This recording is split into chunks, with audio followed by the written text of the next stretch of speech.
வணக்கம். நான் doctor A Shafique, வயிறு குடல் கல்லீரல் சிறப்பு மருத்துவர், காவேரி மருத்துவமனை, திருநெல்வேலி. வைரல் ஹெப்படைட்டிஸ் இதனை பற்றி நாம் இன்று தெரிந்து கொள்வோம். வைரல் ஹெப்படைட்டிஸ் ஏ கிருமி, பி கிருமி, சி கிருமி, டி கிருமி, இ கிருமி போன்ற கிருமிகளினால் ஏற்படுகின்றது.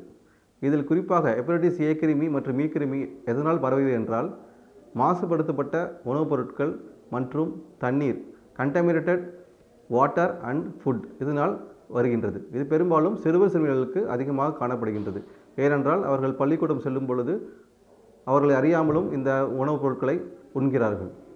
ஆனால் ஹெப்படைட்டிஸ் பி மற்றும் சி கிருமி மனிதனின் உடலில் உள்ள திரவங்கள், பாடி ஃப்ளூயிட்ஸ், அதாவது இரத்தம், நீர், விந்து போன்றவற்றின் மூலமாக பரவுகின்றது. மேலும் தாயிடமிருந்து குழந்தைக்கும் பிறப்புறுப்பு வழியாக பரவுகின்றது.